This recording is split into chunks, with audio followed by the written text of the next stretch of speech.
here today with Zoë Arden, who works at the intersection of leadership and storytelling. What a great place to be working. She's a former director at BT and a communications specialist. She's a fellow at the University of Cambridge Institute for Sustainability Leadership.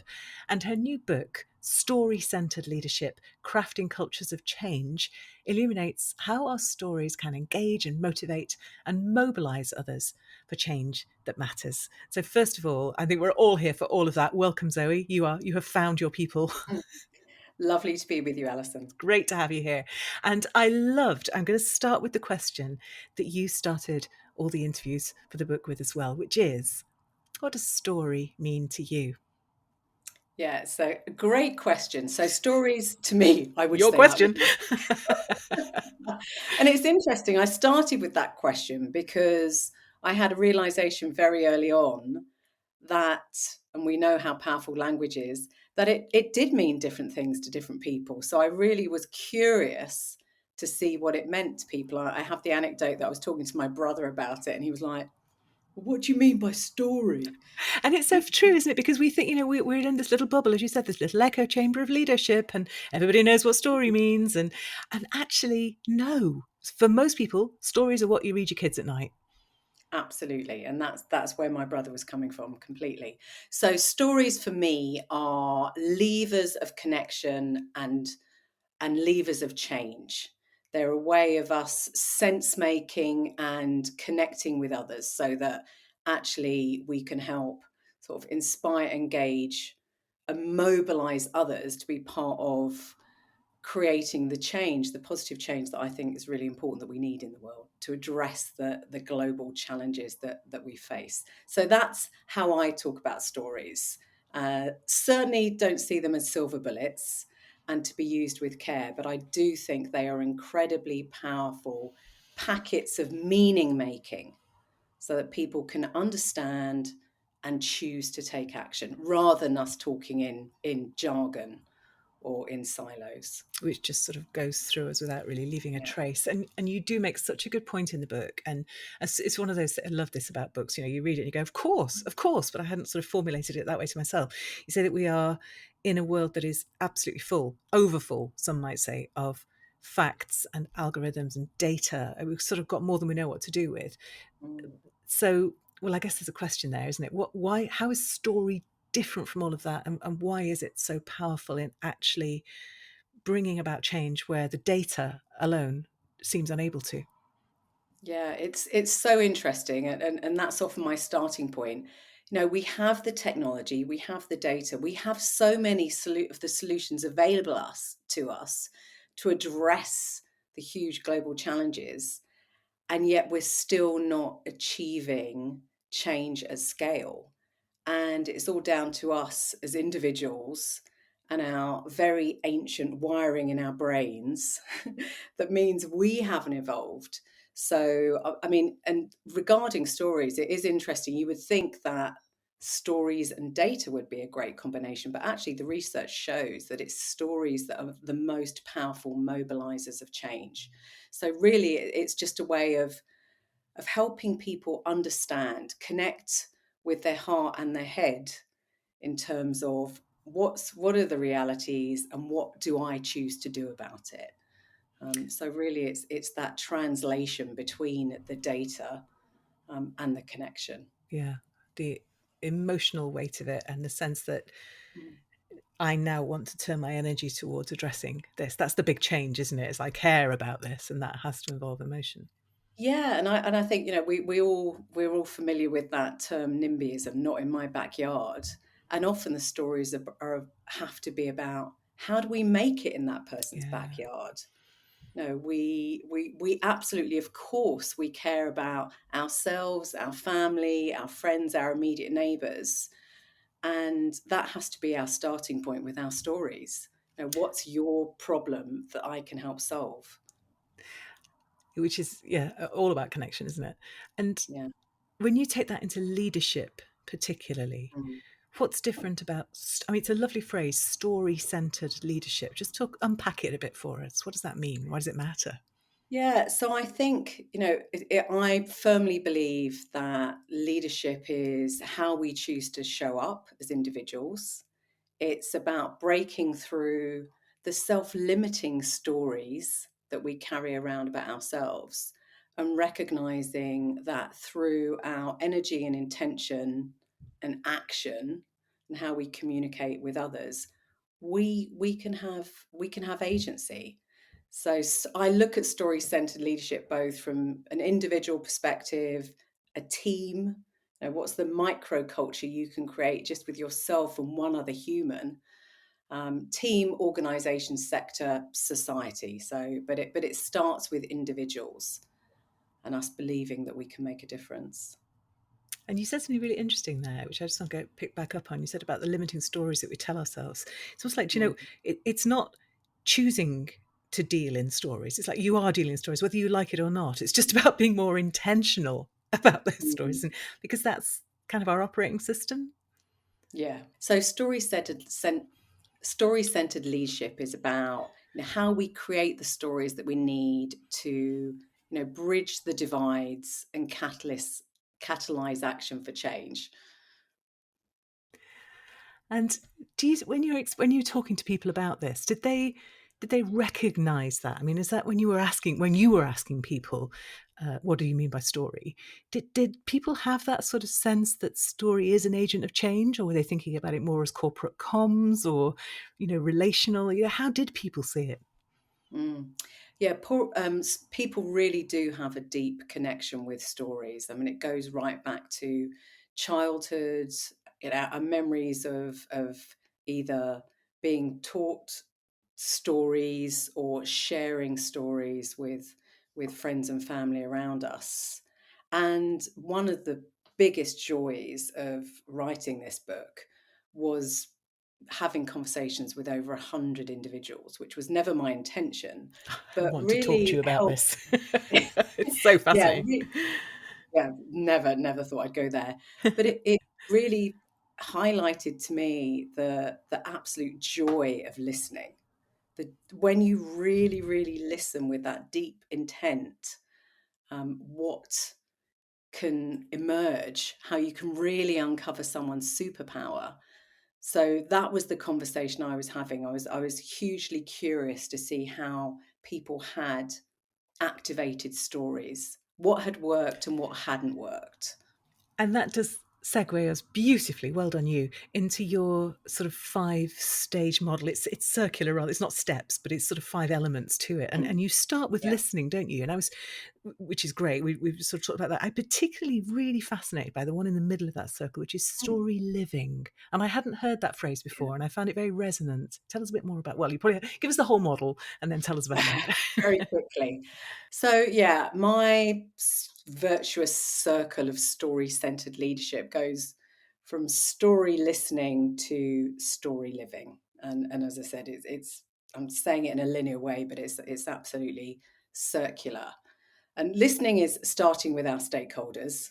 As I said, what's their problem that we can help solve? Really walking in stakeholder shoes, building empathy for where people are at right now rather than trying to impose our version of the world on them.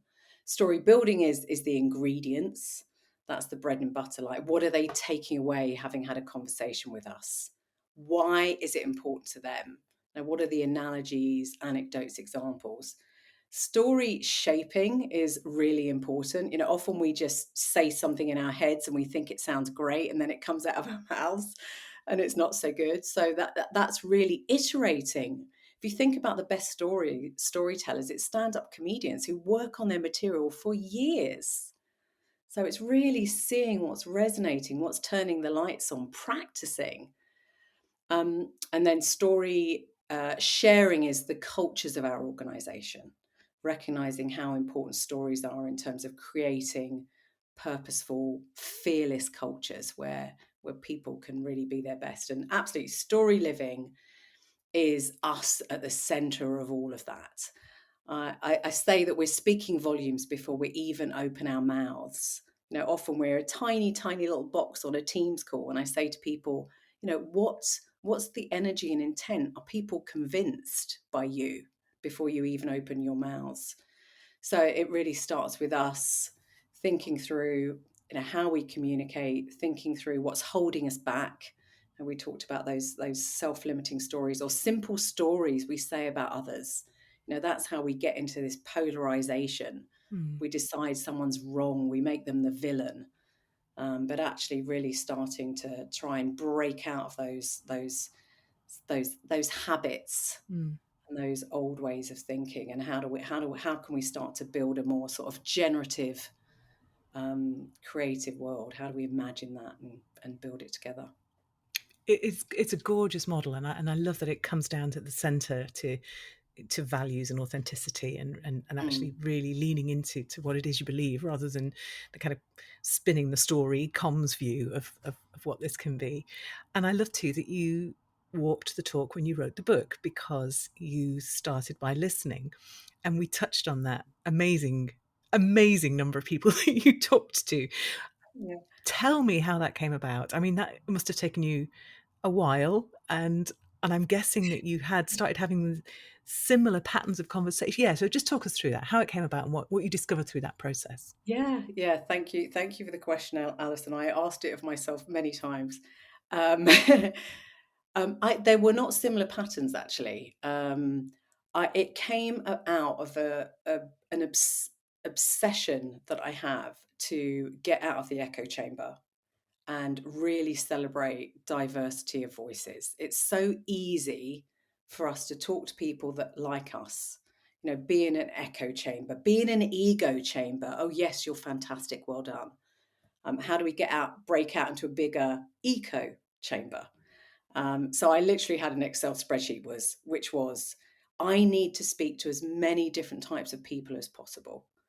Um, I really should have spoken to trees and animals, if I've, but so it was like literally thinking about how can I how can I really have broad representation, whether it's people in the arts, activists, academics, business, public sector, different ages.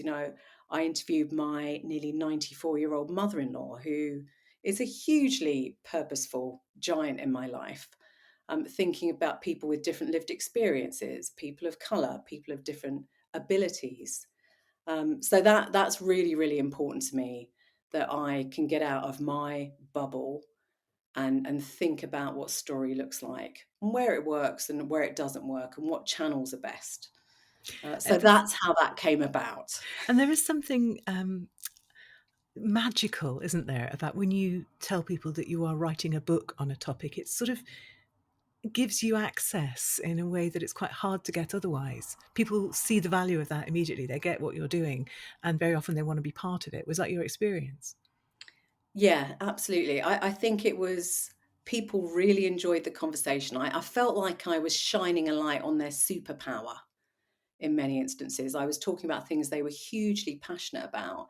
And it just highlighted that we don't listen like that very often. Now, our listening is so transactional. And when you really find out, people are amazing.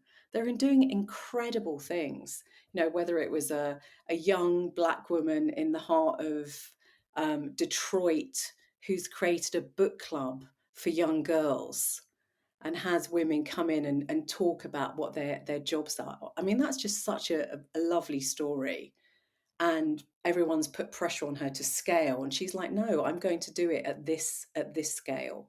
This is important to me. Through to a woman in her 90s, who is suddenly, had the lights turned on, that she wants to be part of creating a regenerative community, and using her wisdom and experience. But actually, I want to make a difference in terms of transforming the food system in my community.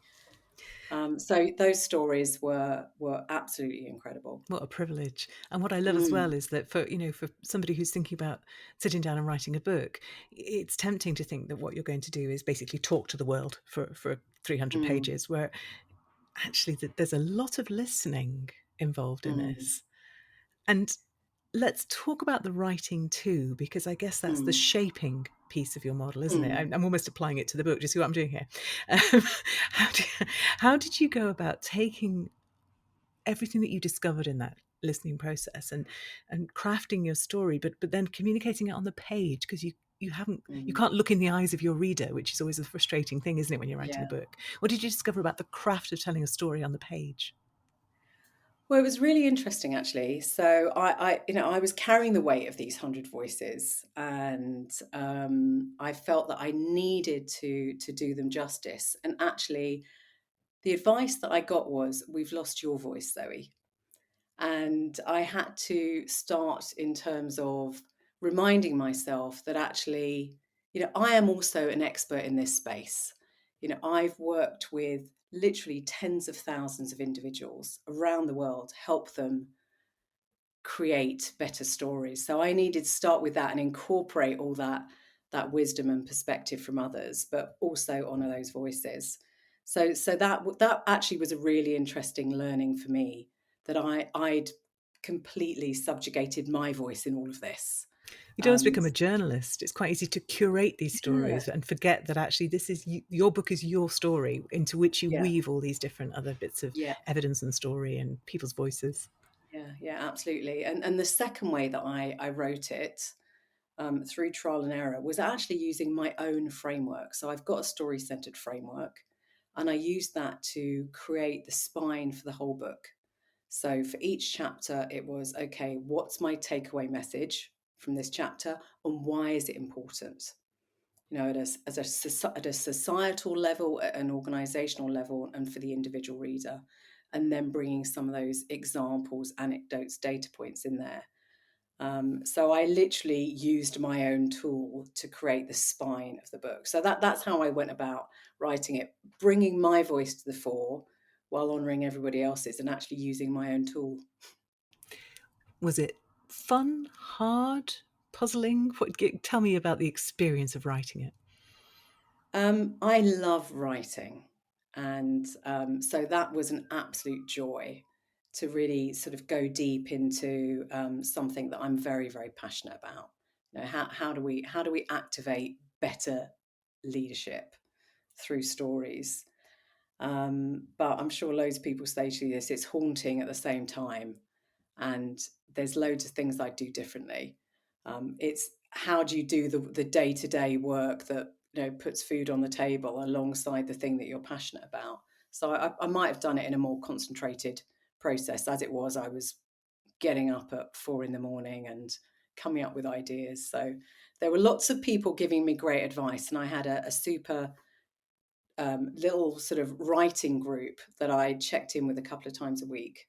And the writing retreats I did were a huge, huge boost in the writing of the book. So I'd urge anybody who's writing a book, give yourself that dedicated time where you can be in a bubble for a couple of days, surrounded by other writers, where you don't have to feel guilty talking about your book, but actually you can really start to grow into that identity as a writer. That's a really lovely way of putting it because it is taking on a new identity, isn't it? If you're a Mm, speaker, a trainer, a consultant, you think you know all the stuff, but actually there's a craft of writing, and you sort of almost have to. There's some imposter syndrome, isn't there, around the, putting yourself forward as an author. It's an extraordinary thing. I love that you did the immersive piece because I find that I mean we say writing like it's one thing. It's not, is it? It's like a thousand different things, from researching to thinking, staring out of a window to sort mm. of doing a very, very first dump of something that you haven't quite articulated to yourself yet, to polishing. All of this is writing. Um, where where do you find that immersive experience most useful? Is it early stage ideation, or is it revising, or when do you just need to get away and immerse yourself completely in the book? I think certainly at the beginning stage, and I think if you can do it at regular intervals. So I spent over 2 years writing this. As I said, I was carrying it around inside me for many years before that. And actually, the catalyst for writing it was a friend of mine who'd written her first book said, "You will have an impact on people you never meet." What a And great way of thinking about it. Yeah, yeah, this and goes that beyond you. exactly. And that was like, if I care about the positive impact I'm having, that is such a powerful and liberating way of thinking about it. Um, so that was like, right, I'm going to do it. I'm going to stop talking about it, thinking about it, starting it. And then actually initially it just poured out of me. You know, the experience of the virtuous circle, those 5 stages, because that's such a huge part of my work. The anecdotes, the examples literally just poured out, which was exciting. So I think it's not losing that golden thread in terms of the immersion, where you do get that energy, and at the same time living it and absorbing it, and who are you learning from, what other voices do you need to incorporate, and pushing yourself through the fear. Yeah. You know, at And one point even I was like, I wish I'd never told anyone I was doing this because it's going to be crap. and now I have to do it. But even putting it in your diary, even saying I'm going away for 2 days to work on my book, that Mm, there's a sort of level of accountability and commitment and intention there, isn't there? That's very mm, helpful. Love that. Now, I always ask my guests, Zoe, for their one sort mm. of tip for somebody listening who's maybe at the start of this journey. What do you think they need to know? So I think if you're at the start of this journey, just start. I've talked about the things that really helped me in terms of writing retreats, and that really was so pivotal. I am a writer. I am writing. I can do this. So just start, and there will be threads going around in your head. Write them down, and recognize it's probably going to be a deeper process than you think. So just start and surround yourself by the generosity of friends who will support you. I was amazed at how generous and supportive people were, and I had to push through asking, Yes. would you do an interview? Would you help me? Would you connect me? I didn't even ask. I wrote to 4 publishers one afternoon. I thought I'd self-publish, but I was never really comfortable with that. And a couple of friends said, look, speak to my publisher. I wrote to 4 publishers in the afternoon. I was on the train up to Cambridge to do a workshop. And one replied in 5 minutes saying, we want to publish this. By the time I came out of my workshop, a second one had said, I'm really interested in this. So that was a Friday afternoon. The Monday, I had 2 publishers that want to do my book. So it's start and believe in yourself. Because if you don't ask, how will you ever know? Yeah, Mm, I love that. yeah. And I also always ask, as you know, for a recommendation. You can't recommend your own book, sorry, but what book would you suggest that people read if they haven't got it already? I would recommend a book called Unlocking Leadership Mind Traps: How to Thrive in Complexity. And it's by an author, a leadership practitioner called Jennifer Garvey Berger. Unfortunately, I don't have to have it to show you. I've listened to it in audio twice all the way through, and I absolutely love her. She's got a beautiful style. She's playful. She's got a lovely energy, but she is a phenomenon. And it made my year when she actually did endorse my book, because she's a huge influencer for me. So yeah, Unlocking Leadership Mind Traps by Jennifer Garvey Berger. Love it. And I have an Audible credit, so I've been looking for a book.